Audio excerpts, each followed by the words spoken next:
Okay, so I think we should start. Um, welcome everyone to this first webinar on data reuse that is hosted by Joy Davidson at DCC, Deborah Torp at DANS, and myself, Helene Norgård Andreassen from UiT, the Arctic University of Norway. And we also have with us our colleague Anja Radonik, who work at Trust IT Services. We all are associated with the EU-funded project Fidelis, which organizes this event. And we will say a few more words about the project in a little bit. But before we dive into the details of today, let us revisit why data sharing, data reuse matter. Um, so sharing and reuse of data are two actions that jointly contribute to maximizing the value of research. They may lead to new discoveries, new insights, um, and without the need to duplicate any work. They may also help build new collaborations or perhaps strengthen old ones. And being concerned with data sharing, data reuse, can also enhance this transparency and of research. And stronger transparency again may have a positive influence on the reproducibility of the research and the trust in scientific findings. So still, even if we have these potential benefits of sharing and reuse, uptake of sharing and reuse practices has proven to vary quite a bit across and within different research communities. So today we would like to address these issues, and the goal is that we all go home more informed, inspired, and with ideas about how we can contribute to improve things in our own work.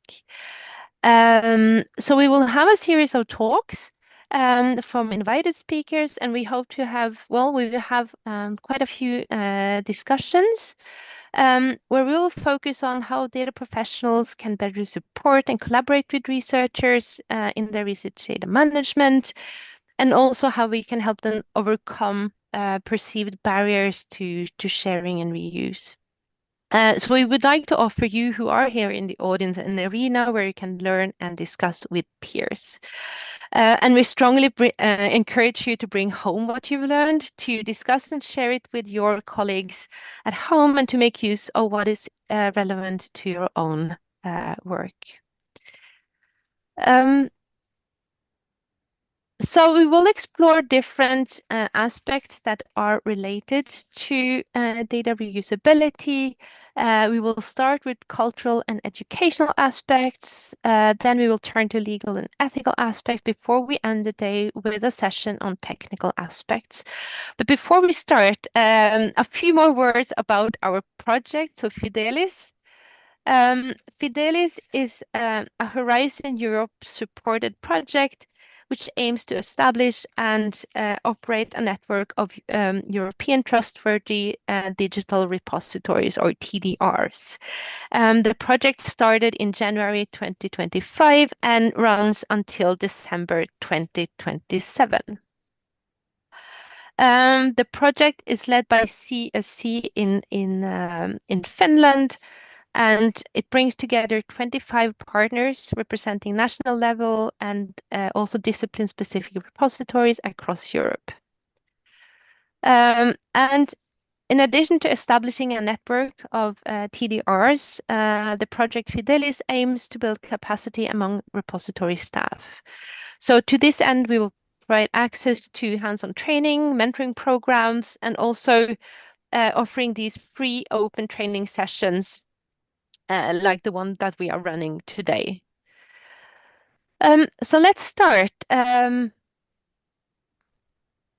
Let's go back to the first topic of today, which is cultural and educational aspects that can impact sharing and reuse of data. And I mentioned a bit before that the level of uptake varies across and within different scientific communities. So in order to improve our support to researchers and to speed up a healthy cultural change, it's very important that we understand the level of knowledge, the norms, and the practices that are out there in the disciplines. And we will now hear from two current projects who work with researchers to get a deeper understanding of the goals, the challenges, and the needs that are in the research communities. And one of the ultimate goals of these projects is to transform the understanding that is achieved into material that can enable researchers to to enable researchers to make informed choices in their research data management, including when it comes to data sharing and reuse. And also, one goal is to be able to inform then data professionals who support researchers about the challenges and opportunities that researchers face around sharing and reusing, including driving forces in the research communities. So this is the program for this morning, and we start then with a presentation by Agata Boshinska and Lindsay Ferrara. Agata works at the University of Oslo in Norway. She has a background in psychology and linguistics, and she works both with research and research support. She works with implementing transparency and reproducibility practices across disciplines, and she also co-runs the Norwegian Reproducibility Network. Her current interest is in meta-scientific assessments and evaluating implementation of open research with a recent focus on sharing and reuse of qualitative research. Lindsay Ferrara is a theoretical and applied linguist who works at NTNU, the Norwegian University of Science and Technology. Lindsay has recently collected and published the first corpus of Norwegian Sign Language, the language of the Norwegian deaf community, as a way to promote this minority language through documentation and description. So welcome to both of you, and the floor is yours. I will stop sharing. I will share my screen then. Let's see.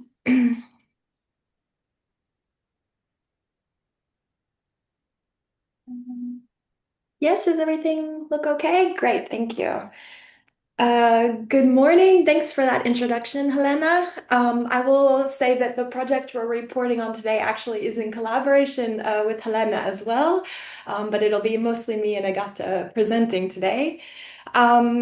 Thank you for joining us, and thank you to the organizers for inviting us to share with you the results we recently have collected from a survey we've done. And as Helena hinted, we work in the specific field of linguistics, and so that's the field we'll be focusing on today. But I imagine some of the results we got are probably very relevant for other fields as well. So as we all know, data sharing and reuse is an important part of doing open science. But we know also that the uptake of these practices varies a lot across fields. And especially within the human and social sciences, and this includes linguistics, we've seen that challenges persist in this uptake. So within the kind of branch of the Research Data Alliance, we in the Linguistics Data Interest Group set out to explore the actual uptake and engagement of open science practices within the field of linguistics. We wanted to kind of map out a baseline of where the field is about how linguists engage with open science practices. And in particular, relevant today, we were specifically looking at data sharing and reuse, and also the challenges that linguists faced with that. So to do that, we designed a needs analysis survey, which we will explain.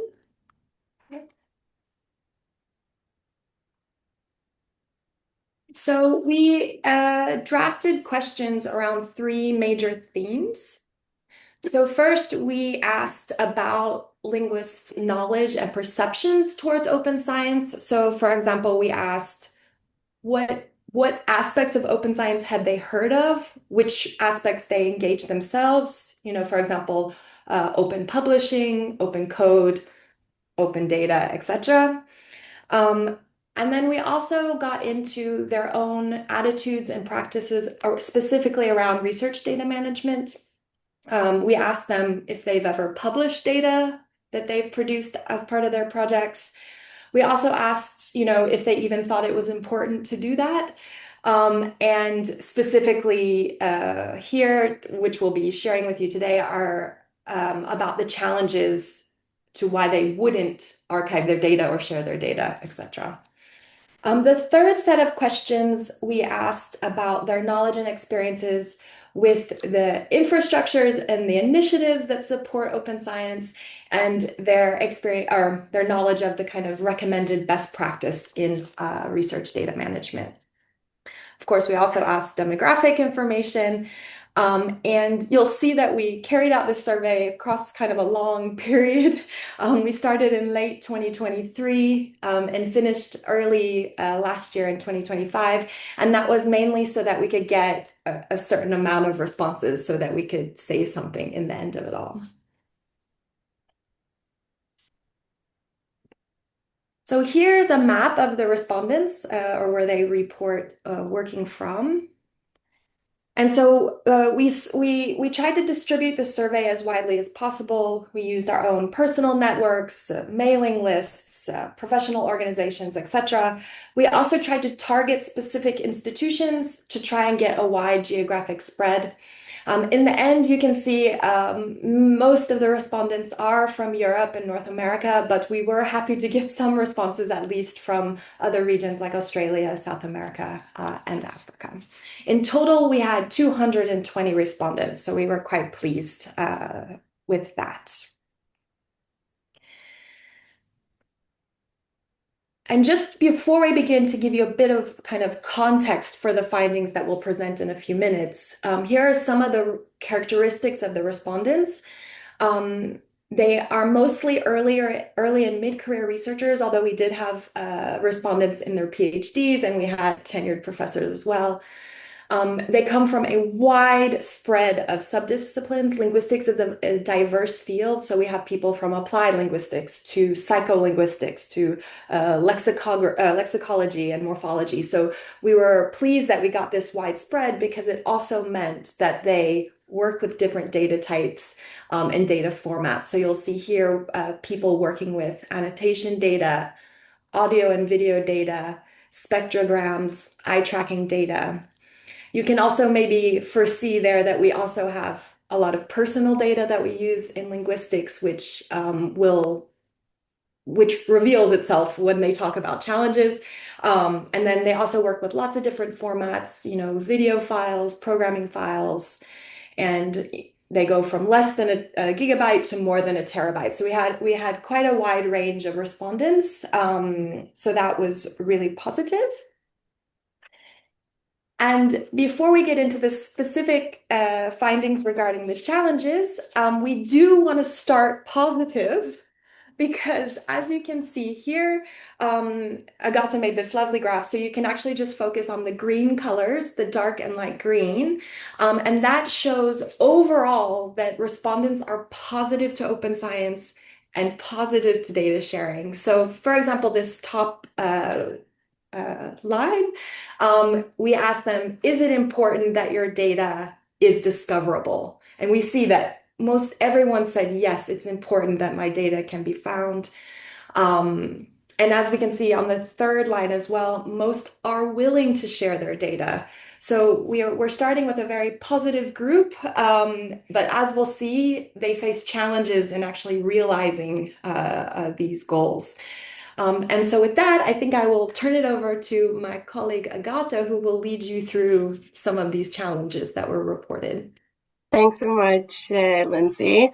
So let's dive deeper into these challenges or these sort of perceived barriers to sharing and archiving data. Sorry. So when we ask them if they face any obstacles in sharing data that they use or create during their research. If you focus now on this left red bar, so from left to right, we have bars that say it's a large obstacle, it's a small obstacle, it's not an obstacle.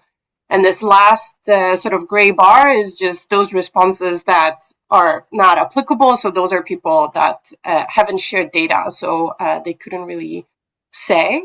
If you look at the first sort of top bar that says organizing data in a presentable and useful way, this was by far the largest obstacle, and the majority of respondents indicated that it is an obstacle, either a large or a small, but it is an obstacle. And I can definitely say that maybe this is not too surprising, because very often when you have to approach the task of suddenly organizing huge amounts of data, especially if you haven't been doing it from the start, then it is actually quite understandable that this is a big obstacle. And then the second line is data sensitivity. So a lot of respondents take data sensitivity as a large obstacle or a small obstacle, but definitely majority see it as an obstacle. The third biggest obstacle is uncertainty about copyright and licensing. And this is also a topic that I think many of you here maybe also see as a sort of recurring issue, or maybe that area where researchers and different research professionals are still undertrained in, and this sort of understanding of who owns data, who has rights to data, what kinds of licenses are most appropriate to use is definitely perceived as this difficult area or this barrier in sharing and archiving data. And then lack of time to deposit data was maybe not a large obstacle. Most people indicated it as a small obstacle, but it is an obstacle still. And then cost of archiving or sharing data, or not knowing which repository to use, were not as big of obstacles as the previous items. Next slide. So we also asked sort of follow-up questions to our respondents, whether they had they experienced any other barriers that maybe they were not listed in these choices that we gave them, or maybe they wanted to sort of follow up on those. What we've heard from them was that protectionist collaborators and colleagues are a challenge to archiving and sharing data. So it matters who you work with and who you collaborate with. And even though you might be a researcher that is very willing to share data, your collaborators and colleagues might sort of put a stop to that. This is also something that we often hear from PhD students, for example, that their supervisors might be protectionist of the data for various reasons, of course, but that sort of resonated with that.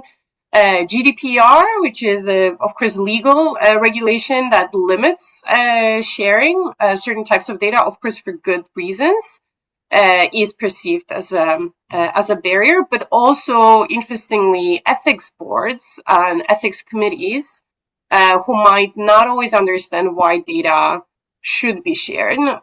That's also one of the perceived barriers, and also constantly changing infrastructure. So I think many respondents might experience that they just cannot keep up with the sort of changing landscape of infrastructure for data sharing, data archiving, data reuse, maybe also data management.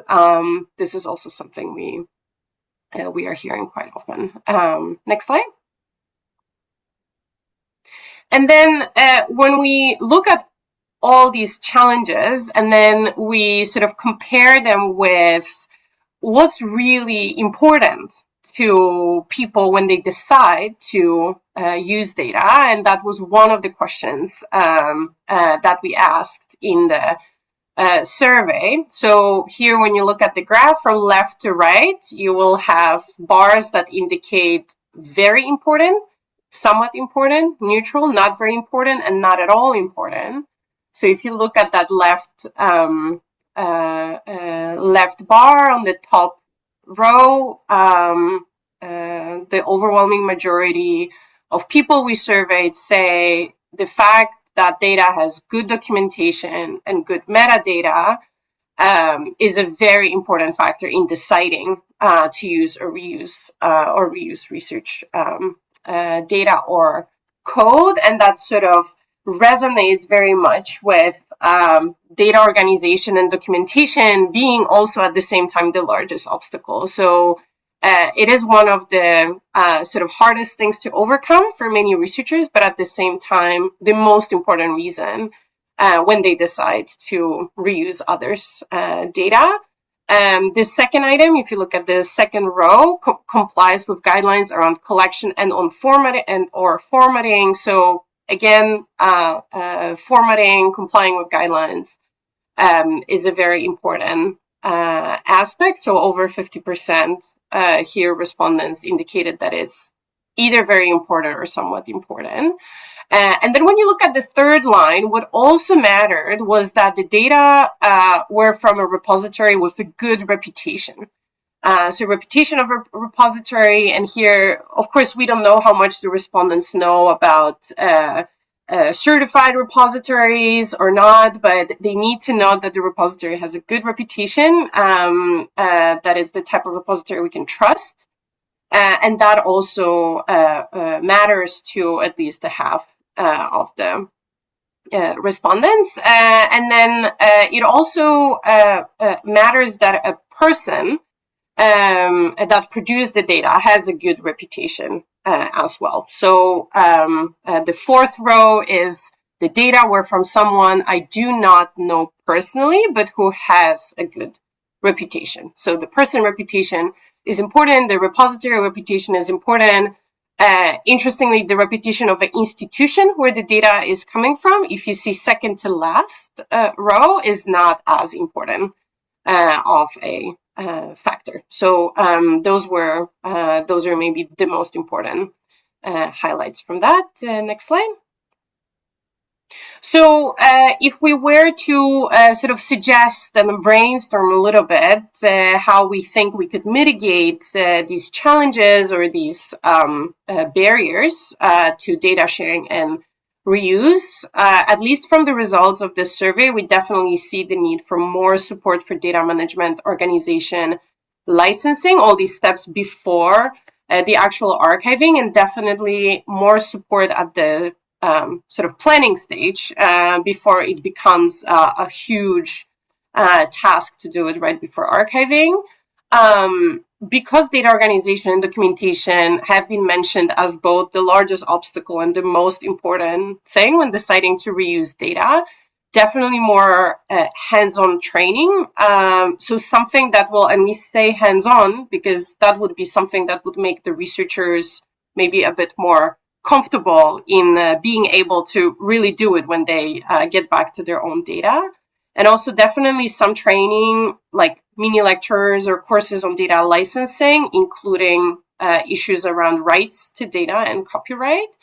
And also working with ethics committees to sort of align that messaging around legal and ethical protections in open science, since several respondents felt like they were not being really understood properly by ethics committees, and that there is this tension between sort of protection, security, and willingness to be open.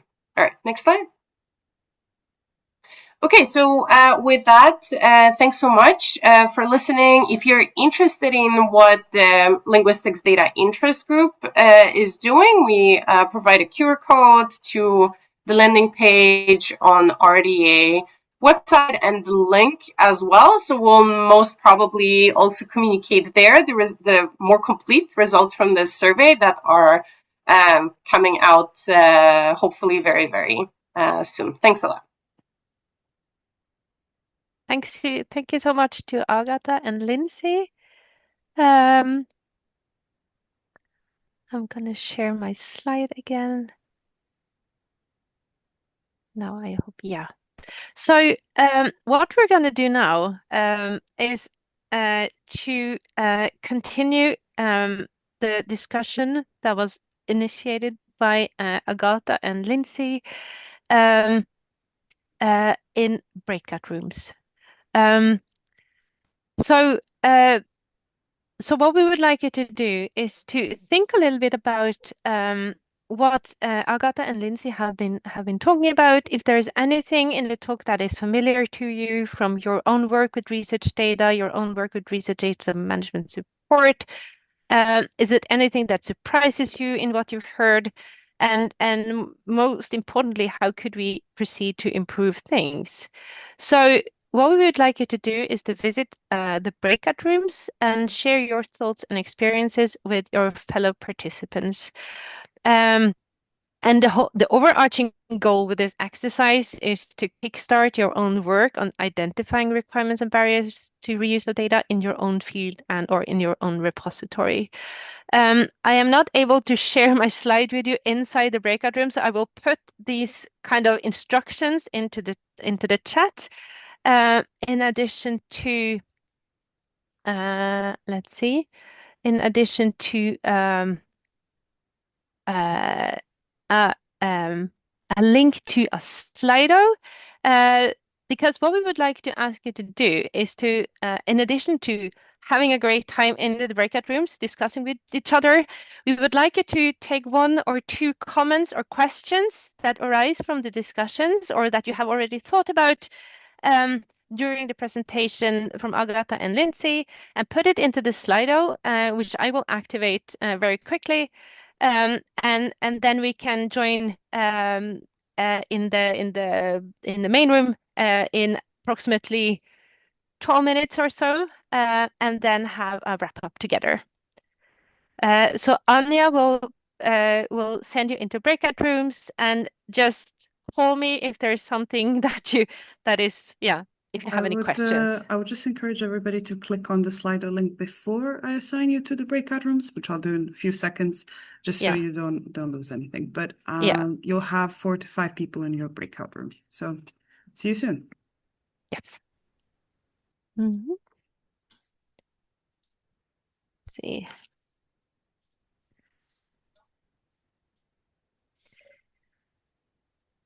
So we still have, yeah, we have 7 minutes before the break. That's good.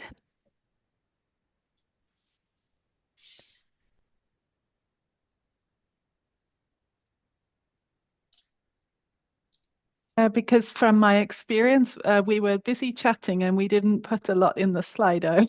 That's not, I mean, the most important is to have to speak and Yes. and yeah. Yeah, exactly. And everything that comes in the Slido is a bonus. So I think, yeah.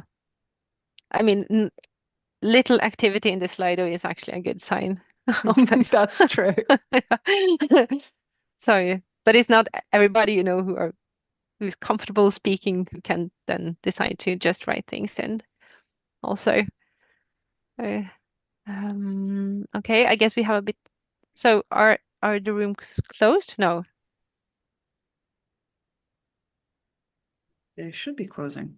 Yeah. It's been 60 seconds. Let's see. Yeah, we are in the main room with all of Yes. us. Yeah. Okay, good. Okay, so welcome back from the breakout rooms. I hope you had a nice time discussing with your colleagues. So we have a few minutes before for some comments or questions here in the main room. So any first of all, any questions to Agatha and Lindsay with regard to what they were talking about that you would like to raise here in the main room? Then feel free to. Yes, Dagmar?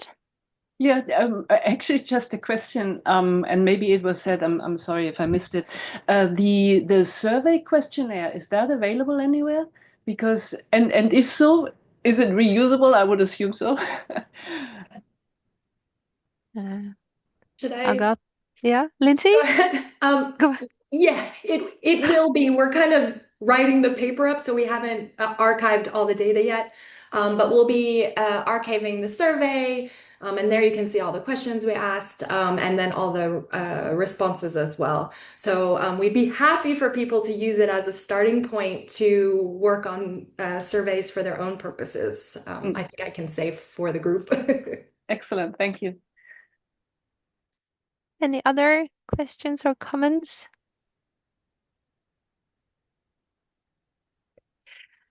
So, okay, so you had I put some questions on into the chat so for you in the breakout rooms.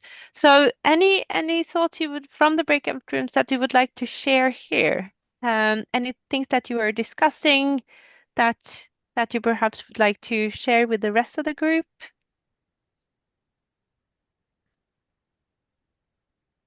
So how do we deal with the requirements and the barriers that are out there? Well, in our group at least, there was a very good comment coming from Tampere University that they have started to participate in the committee's meetings, data personnel, data support personnel. So that sounded like a very good idea.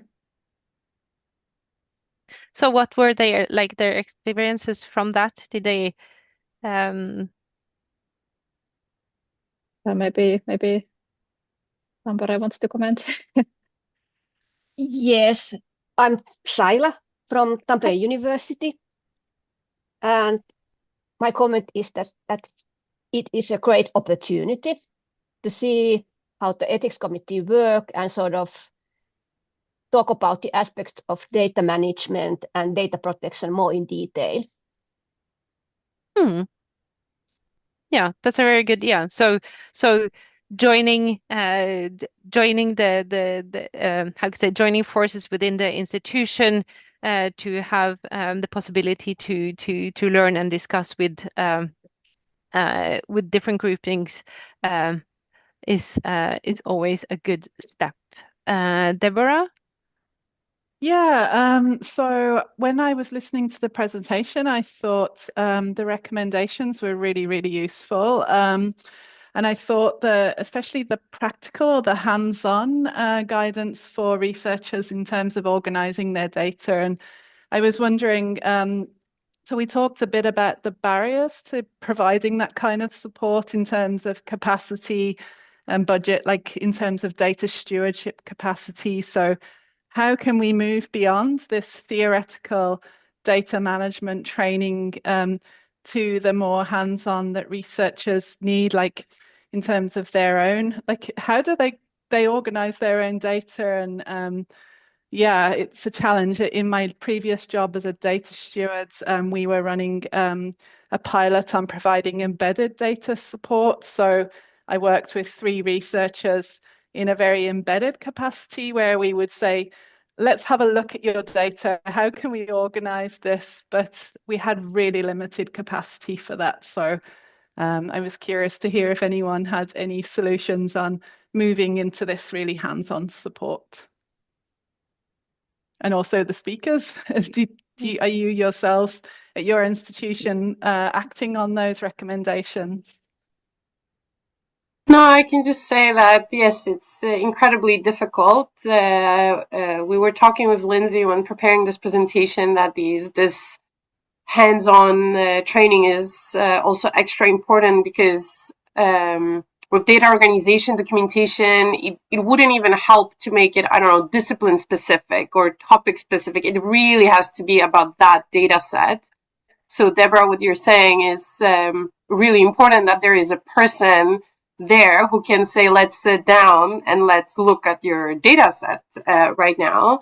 And it can be both the sort of immediate support, but also training, right? Because when you do it with them once, they might be able to do it again themselves later on for the next data set.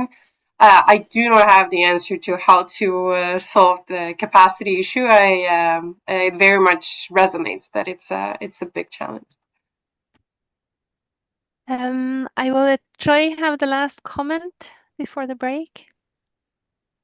Just thank you very much for the presentation. I was really interested in the finding to do with what motivates people to reuse data, and the fact that reputation of the repository was cited. I think it was third highest factor. I was just wondering, was there any kind of guidance in the survey as to what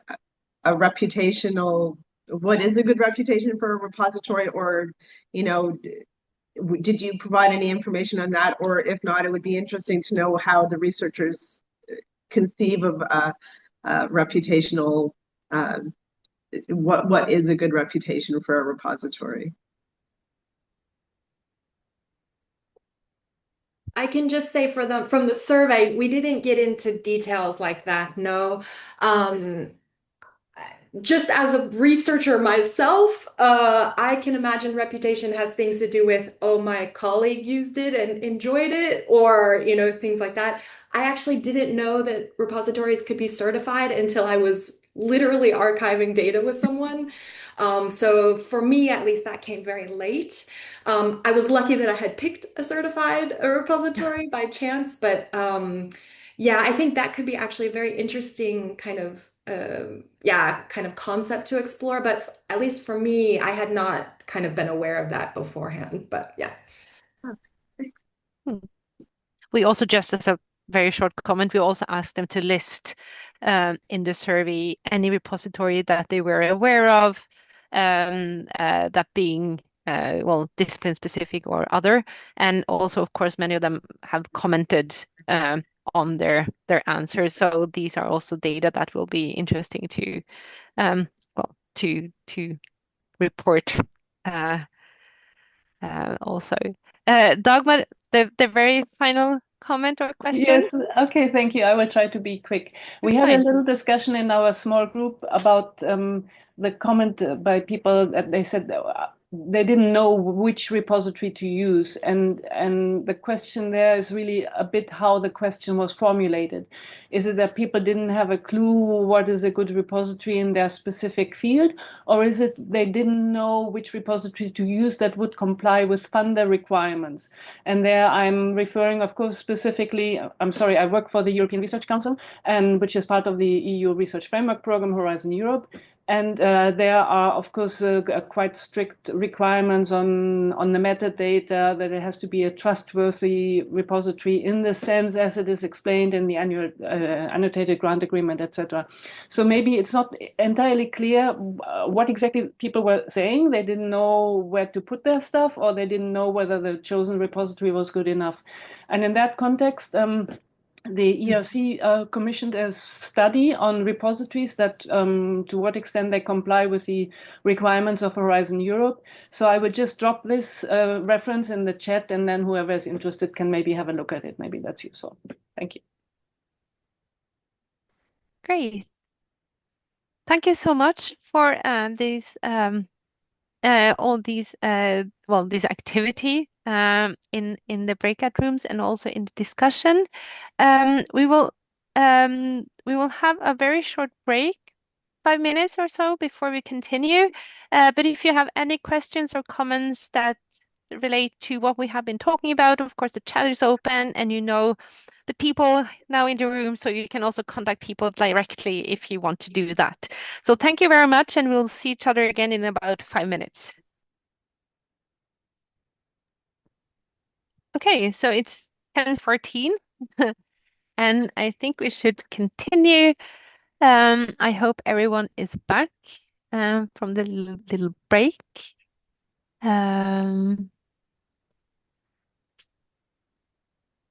So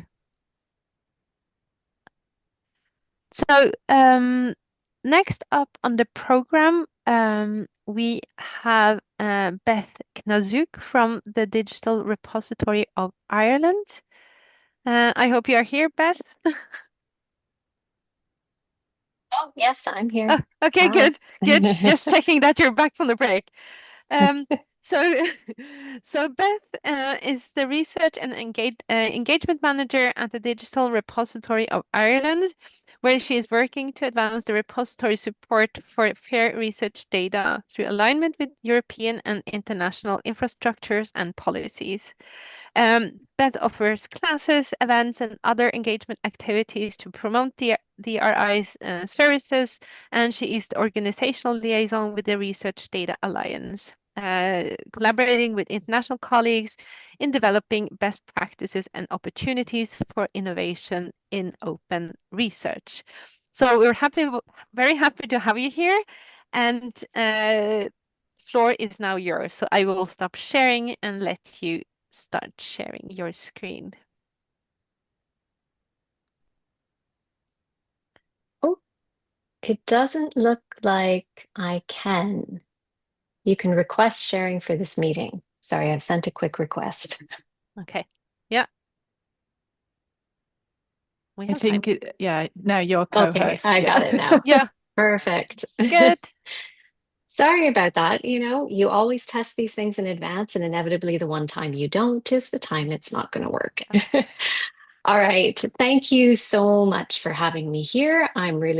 I feel quite lucky to be able to be talking about the research sustainability workflow for the humanities, which was a joint project by the Digital Repository of Ireland, which is a Core Trust Seal certified trustworthy repository. We were just talking about certification in the previous session. We've been certified for, I think, 3 times over now, and your certification lasts for about 3 years before you have to prove once again that you are still engaging in practices that are worthy of certification. So it's been pretty much since the repository was founded in 2015 that I think we have been Core Trust Seal certified. And this is in collaboration with the DARIA IE, which is the Irish node of the European Digital Research Infrastructure for the Arts and Humanities. The research sustainability workflow for the humanities is currently published on the SSH Open Marketplace, also known as SHOMP, I think is their acronym, and in the DARIA Zenodo community. And I think I've got links and a QR code and all that towards the end of these slides if it hasn't been shared with you already. The workflow was designed with the humanities researcher in mind, as that is the key audience for DARIA, and it's really a key audience for DRI as well. We serve the humanities and social sciences and cultural heritage sector in Ireland.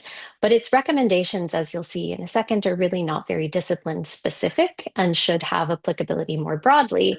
And I think part of that comes from the fact that humanities researchers are kind of all over the place in the kinds of things that they might engage in, methodologies and workflows and file types, et cetera. So there's a real diversity even within that field that is applicable across, I think, other disciplines.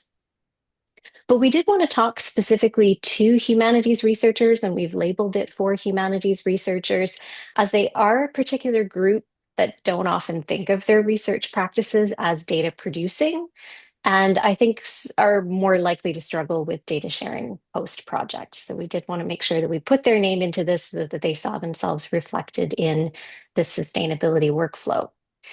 We also recognize that humanities data is far less likely, as I was saying a second ago, to use standardized measures. It's a real diverse field. And there's maybe more of a resistance to agreed upon metadata structures than perhaps in other disciplinary fields where those things are can be a little bit more on rails. If you're working in biology, for instance, you're going to use certain standards that describe biological forms. So this adds to the challenge of reusability and sustainability, and again, kind of makes this applicable across the board for researchers. So this is it. I'm showing you the entirety of the workflow in one go. Of course, there's more steps that are included in the SHOMP. There's more explanation for what these steps are in the SHOMP workflow that we've published and in the workflow that you can find on Zenodo as well. But this is This is the simplicity, the overview of how pretty much straightforward it is, how fundamentally simple it is in presentation. And I will walk through the workflow in a minute. I'm going to go back and tell you a little bit about how we got to this place.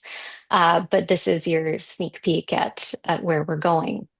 The idea behind it is that sustainable research data are data that have been created and shared as openly as possible in alignment with the FAIR principles. So this isn't a standalone workflow that wouldn't perhaps accompany something like a DMP, or that wouldn't perhaps also be reflective of work that would be captured by the FAIR principles. This is an add-on, encompasses, and is meant to work in alignment with those things. It demonstrates we believe that research data, sustainable research data, also demonstrates appreciable ongoing value for an audience. That's a key component to sustainability, and that sustainable research data benefit from responsible stewardship, often managed through agreements with established organizations like repositories, which are capable of ensuring the appropriate continuity of resources.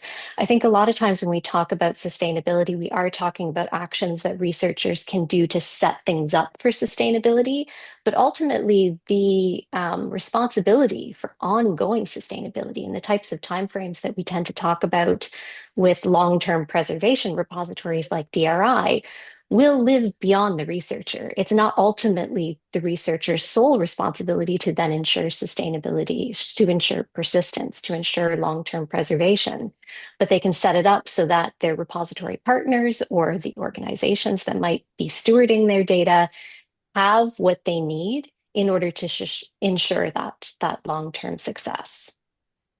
So, okay, I do want to step back a second and talk a little bit about how this workflow came to be, and therefore give you a little insight about how it's been constructed and why there are these particular sections that we landed on.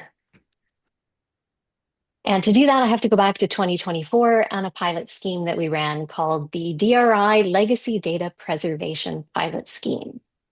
So at the Digital Repository of Ireland, because we deal with humanities research and often a lot of research from cultural heritage organizations, we recognized that there was a rich and untapped resource of digital research data going back decades, honestly. As long as anybody's been using computers, there is the potential for there to be digital data out there that could be shared and could be added to the cultural record. In a lot of cases, humanities researchers are creating digital outputs of things that might not otherwise exist in digital form. And so the humanities research becomes the form with which you access the cultural record. The pilot aimed to support the persistence of research collections that had not necessarily been conceived of as data outputs in particular, and maybe don't have a traditional pathway for long-term preservation through either traditional archives because they were created as part of research projects, or perhaps through research data repositories because they were never really conceived of as research data in the first place. We defined legacy data for for this pilot as data that may be information gathered in the course of a research project where conclusions have been published and the underlying data was either not shared at all, was shared through a proprietary technology, or perhaps something that was not guaranteed to persist in a reliable preservation environment. So we were looking particularly at researchers who might have had bespoke websites that they set up in order to disseminate their research outputs and did not archive that website with an organization or didn't put it into a repository. And therefore, that website's going to disappear as soon as the researcher stops paying for the website, or perhaps they already had and their website only existed as a file on their computer. Or they had other files that they'd literally just never shared with anyone because it was their own research data, perhaps in Word documents, not even necessarily collated as spreadsheets, but was information that was very valuable, potentially very valuable to another researcher. So we decided that because researchers were working with this amorphous blob of potential information that could be data, there was going to need to be a heavy focus on appraisal and curation as part of the work that we took these researchers through. So when they signed up for this pilot, they got one-on-one help with a research data steward connected to the SUNRI Irish Research Data Stewardship Network. And they also got 3 training workshops that focused on appraisal and curation, copyright and licensing, and then ultimately the DRI repository ingest workflow training so that they could go into the repository and add all their data themselves and use our interface. And most of our resources that we had available to us were kind of focused around our depositor manual and our DRI guidelines that we published around things like copyright and licensing in the past. A new thing that we introduced and that coincidentally we published in 2024 was a checklist for appraising research data for long-term preservation, which I will admit was originally conceived of as a checklist for repositories who are working with researchers and trying to make decisions about, whether or not data needs to be kept forever versus whether or not data needs to be kept for a period of time and then perhaps no longer needs to be kept. And there's a lot of repositories that are in that boat right now that are making decisions around, is this short-term, medium-term, or ultimately long-term data? And there aren't very many resources that can help to kind of standardize and make transparent the decision making behind why you would choose to remove a data set, deaccession a data set, or keep a data set indefinitely. So we worked our researchers through this checklist to see if it made sense to them and to see if it was applicable. And we did find that it was helpful, at least at a high level for researchers as well. But that identified a gap there around what researchers really needed in order to be making decisions about what to publish, what of their data really needs to be shared and in what form.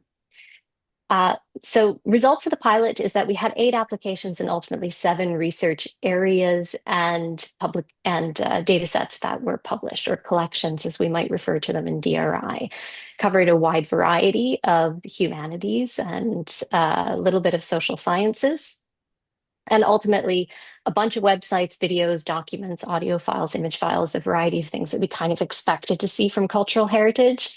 The 2 websites were perhaps the most interesting and challenging, but we didn't really get anybody who was doing anything too off the wall, and surprisingly, no software or anything from this particular round either. So a lot of material types that we were actually familiar with and used to dealing with in the repository. Lessons learned included that it is hard to retroactively go back and introduce sustainable choices for data sets after they've been collected, generated, organized, and maybe even described for yourself in your own file structures. A researcher who's writing for an internal audience versus an external audience is writing very different things. Appraisal was probably the number one thing that researchers struggled with, namely questions such as, do I share all of this?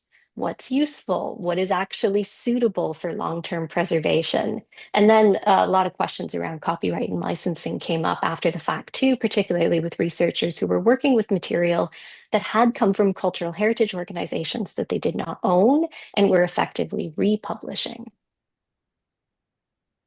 So having learned these things from working with our legacy data pilot participants, we decided that we needed to do something with this information. We wanted to be proactive and kind of feed it back to the community to say, here's some lessons learned that researchers would like to share with others who are thinking about the importance of sustainability at the beginning of a project, what they might have wished they'd gone back and done in the beginning to make their lives easier later on when they were publishing. And so we hosted a research sustainability workshop, and we invited a number of participants to give a series of lightning talks around sustainability barriers. And we made this more or less a closed workshop because we wanted them to tell us things they didn't like about our repository, that they didn't like about the process. And they wanted them to be completely honest about things that they didn't like about their own research or questions that they had, just to do that in an environment where we felt we would really get some good quality feedback that would make us step back and be able to really evaluate how DRI was supporting these types of researchers as well. We had a lovely keynote talk from Laura Malloy, who is, I believe, associated also with the EOSC Eden project, which is the sister project to the Fidelis project, talking about low resource, no resource, lowering the barriers to sustainable digital preservation, contemporary art making, where she talks about the challenges for those who are working in fields that are typically far below the poverty line. There's not a lot of money necessarily in art practice unless you come from money to begin with, or you happen to be very lucky and strike it rich with fame and fortune. But for the most part, that's a lot of people who are dealing with digital preservation with their own practices and figuring out how to do that on basically no budget.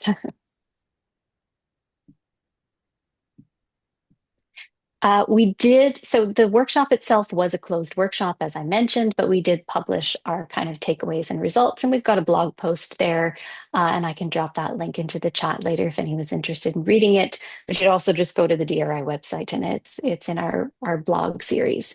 And the main takeaway was that people are key to sustainability, and that it was actually a good part of working and talking with others that helped people to realize, more so than our practical checklist, where you could go through and ask yourselves questions about the longevity of your data and whether or not it had long-term value.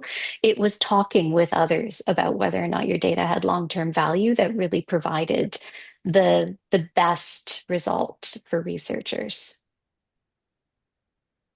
So some of the other takeaways was that researchers struggled to access this type of support specifically, though. They needed to make important decisions, and they needed to talk to somebody about making those important decisions. Another thing that we learned was that data and gray literature can surface the contributions of people who would otherwise not be recognized for their work. This came out of a number of research data sets that were published where names had to be associated with the research that was done, even though those names were not necessarily associated with the publication because they'd been research assistants or students at the time who were doing, considered the grunt work of research. Suddenly they're getting recognized for that effort they're putting in, even though it didn't necessarily go into the publication. The growing volume of data is becoming an unmanageable burden and probable environmental disaster. This was something that I don't know if it was just the people who were in that room that day, but certainly thinking about making decisions about taking a slice of your data and producing a quality output, a quality data set from that, rather than just publishing everything, really resonated with this particular audience. And sustainability relies on continued relevance and reuse. They needed the engagement with the repository and the trust to hand over their data to a repository that was not only going to just kind of hold it there, but be the place where people would come to engage with it. And the repository became very much an important partner in promoting the data and raising the visibility of the data set and encouraging people to reuse it. Data curation is very much a field that is professionalizing, and it isn't, something that we can reasonably expect that any researcher will do well on their own right out of the gate. So I think it is important to say that this partnership, both from data stewards and from data repositories, is fundamentally really important and is something that then went into our workflow. So I promised we would come back around to this workflow. Oh, am I getting... No question? Okay, sorry, I thought I heard something. All right, so a foundational principle for this workflow is the idea that things which are sustained are those which are maintained through effort and collaboration. Sustainability is very strongly tied to reuse and ongoing engagement, and that sustainability doesn't necessarily mean everything, doesn't have to be applied to everything, that things that are sustainable are things that are valuable and things that people choose to engage with. So the workflow considers functionality, audience engagement, stewardship, and environment, in addition to more technical considerations, which I think you'll be talking a lot more about later on in this workshop today, such as open file formats and appropriate documentation. We anticipate that the workflow will be revisited during the research life cycle as part of an iterative process. This is yet another thing that you want to look at the beginning, in the middle, and the end.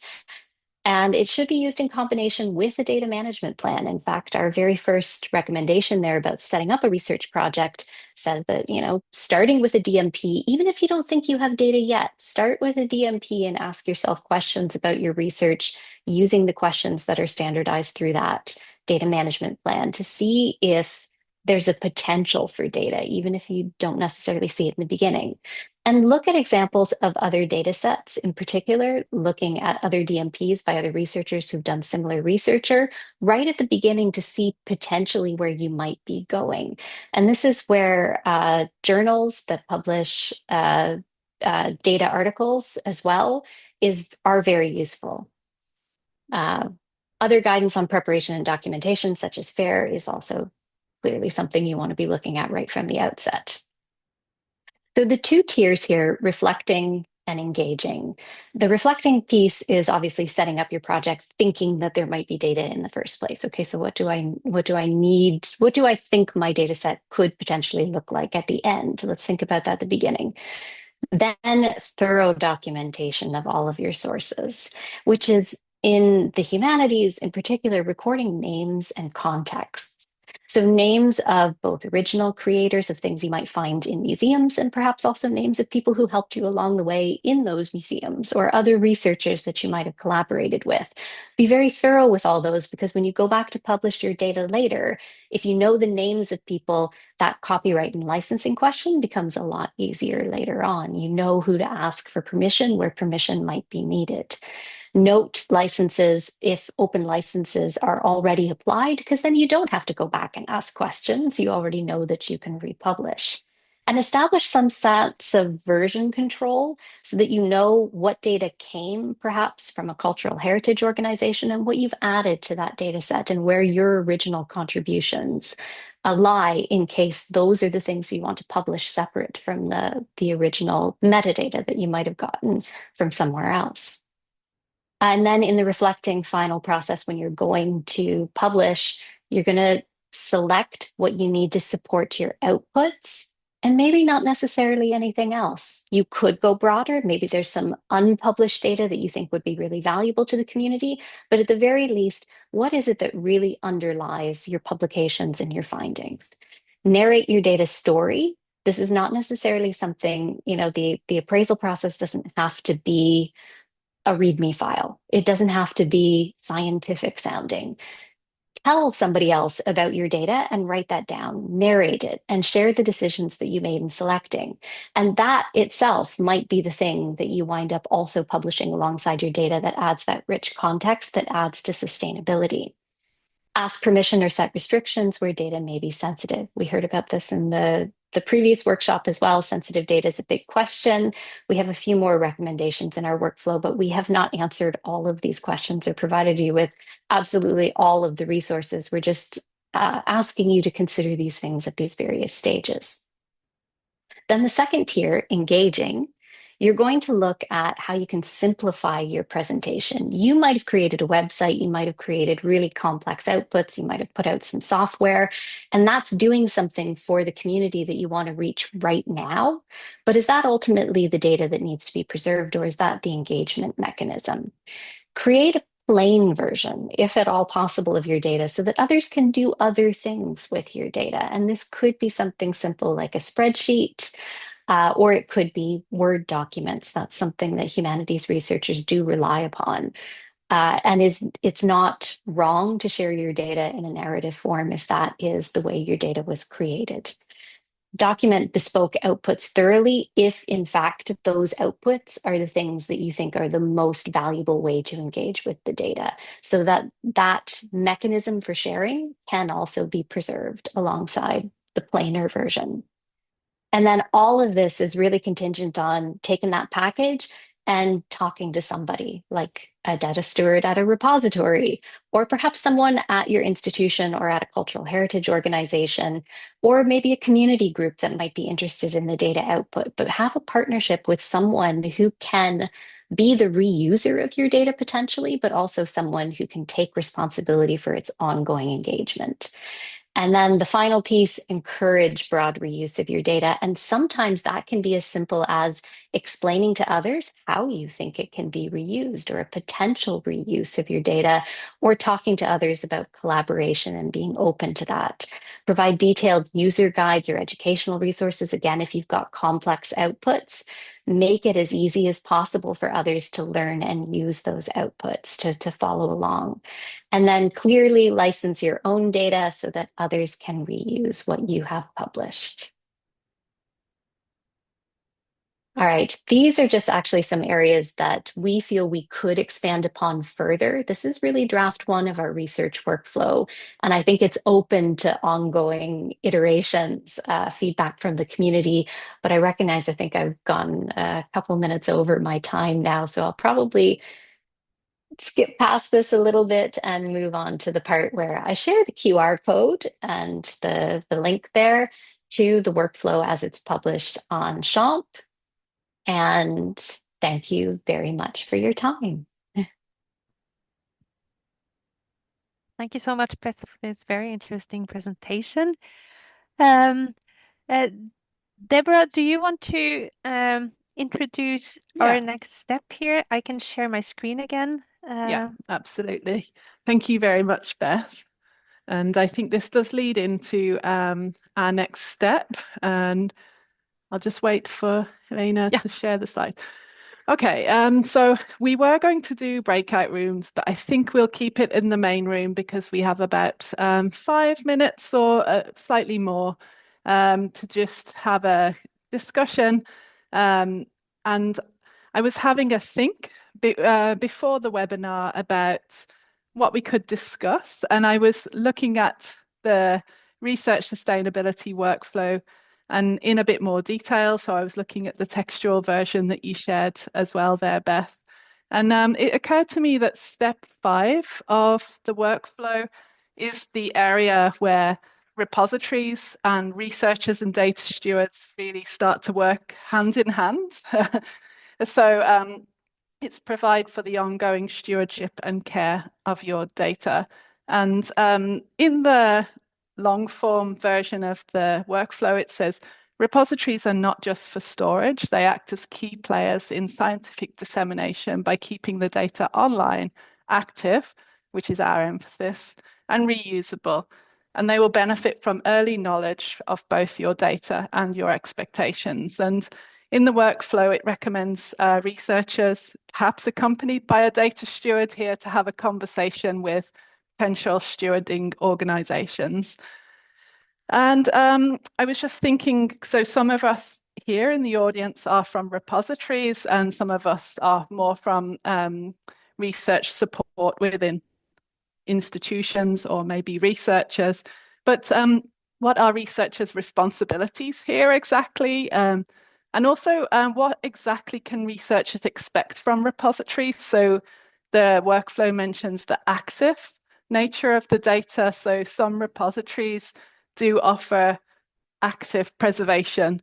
So they monitor the data over time and they can help to preserve the long-term reusability of the data. But other repositories preserve the data in the way that it was initially deposited. So what can researchers actually realistically expect? And also, what would that conversation look like? So maybe, Beth, you have some thoughts already. Sorry to spring this onto you, but I was moving beyond the recommendations to more of the practical side of things. So first of all, I wanted you to respond. Beth, if you have any thoughts, but I also wondered whether anyone in the audience has any thoughts. So you can have a think about it. You can either put your hand up, or there's also, Helena has shared the Slido if you feel like responding in text. So yeah, Beth, do you have any thoughts in response to that?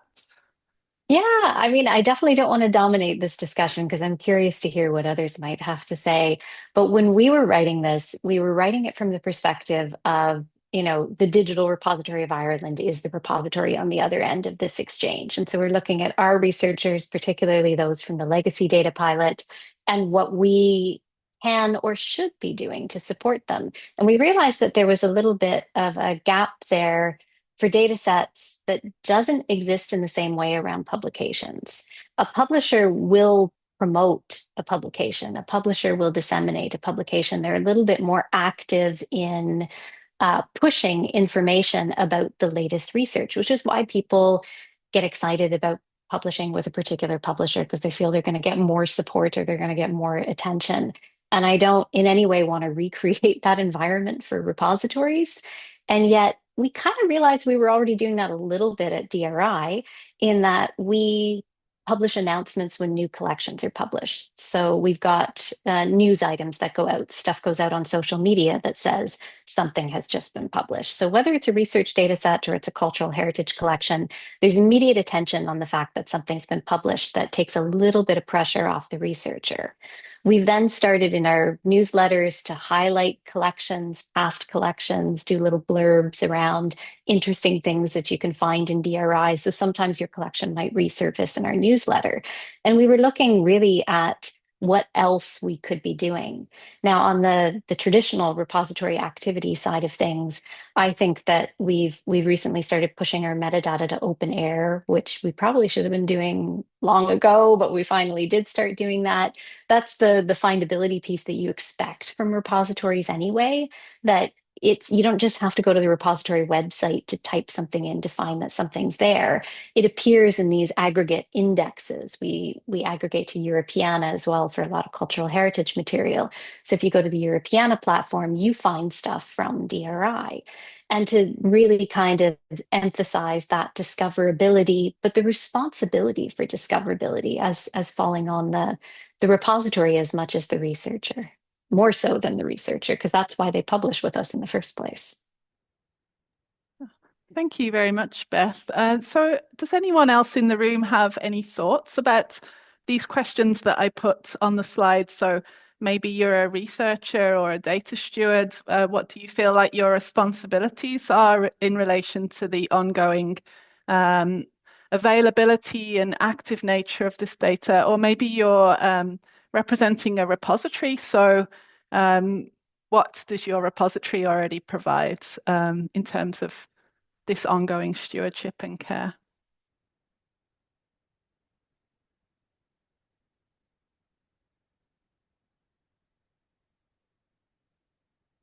So you can see a comment. This is essential questions here. Yes, I agree.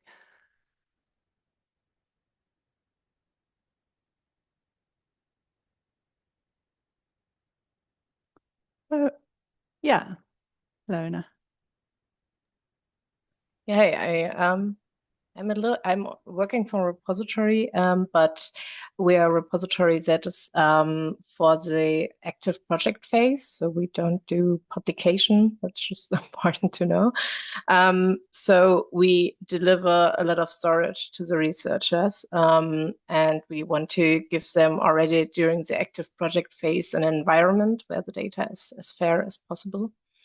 And so we or the Ministry of North Rhine-Westphalia came up with the idea that storage and a lot of storage is only given to the researchers if they deliver fair data from their side. So we have this carrots and sticks approach. And at the same time, I have to say that the universities that have to do the support, of course, very often struggle with having this new role of making sure that the researchers deliver fair data. So I have to say that. And we are currently working on enabling the support groups at the universities to help their researchers to deliver fair data. But that's one approach we take there. So we as a repository, we set the boundary for storage, you could say. And then the researchers kind of have to manage to make the data fair. But you can also say that for a lot of researchers, that's a high burden to come up with that. And we like a successful application for storage is very often together with the do you call it with a consultation. So maybe that. Yeah, thank you. And I am struck by the idea as well of the burden on the researchers. So I see this conversation with the repositories, and I think that's also a bit of a challenge to encourage researchers to start this conversation with repositories when perhaps they're only at the stage, as we saw in the previous presentation, of identifying the repositories and trying to figure out what a reputable repository is, for example, and then taking the step to also have that conversation with repositories. Joy, I see you put a comment in the chat there. Do you want to speak to that? Yeah, just to say, I noticed in the workflow, there was that section on selecting what data to keep. And I think that's such a crucial part to drive home, is that you don't have to share everything. You're investing in sharing the right outputs. There is some support at the local side, I think, through RDM support staff and data stewards to do this. But I think if you choose a certain repository to store your data for the longer term and to curate it, is there a chance for us to maybe start to work together to make that advice a little bit more practical and seamless, so that it goes from the local to the repository? And if so, how? How can we go about doing this? That's a really good question, Joy. And again, like we sort of wrote this with our own repository use case in mind. So we're in a bit of a unique situation in that we do kind of have that set up. So DRI is a member-based organization, and most of the higher education institutions that deposit with DRI, we have relationships with them where we consider their local data stewards to effectively be organizational managers, and they work with us. They have the support, so they're helping the researcher who wants to deposit. Now, ideally, they would be helping the researcher from the get-go, but usually it's at the point where the researcher is like, I have to publish this somewhere. But they get access to our digital archivists as support to help them walk the researcher through publication and to make sure that can happen in a timely manner, and that they have some support for making decisions about what should and should not be published. I think that that could be a lot more robust. Right now, it does tend to be like one or two emails that go back and forth. But that system there, where the researcher at higher education institutions usually doesn't come to us directly, but comes through a data steward, has been very effective in keeping the quality of the data in the Digital Repository of Ireland, I would say, at a high level, high enough that we continue to get certified through Core Trust Seal.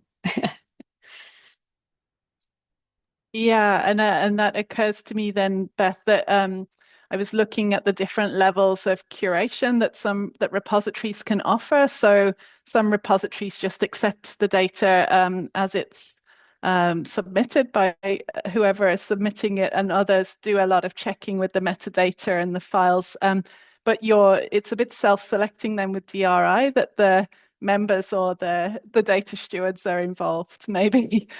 So the quality may be higher to begin with. Yeah, and that can be, I see your question here, Debs. Have a conversation with other potential stewarding organizations, or what can we expect from repositories? What would those conversations look like? It may very well just be, do you offer any support? Is there any help here at all? And to maybe check your expectations that there would be, if you're going to a particular repository, that in fact they're like, I don't know, just hit publish, you're good to go. Whatever you give us, we'll publish it. Versus having a conversation most often at DRI with that revolves around licensing and whether or not they can publish. We get asked a lot of questions about that, and that would probably be the number one thing that we offer advice on. Increasingly now, also AI and disclosures around that. Yeah, But if and you're looking for support, find out whether or not that repository can offer it. And that just brings me back to the first presentation, because there was a lot of anxiety, I think, amongst researchers related to the legalities, the licenses and the ethical aspects. But if the repository is able to provide an amount of support on that area, then that will offer reassurances to the researcher, although ultimately it's their responsibility to stand over the licenses that they've chosen and their ethical research practices. Okay, so does anyone else have a final question before we wrap up? And it doesn't have to be related to this discussion topic. Maybe something came up that Beth mentioned that you'd like to ask.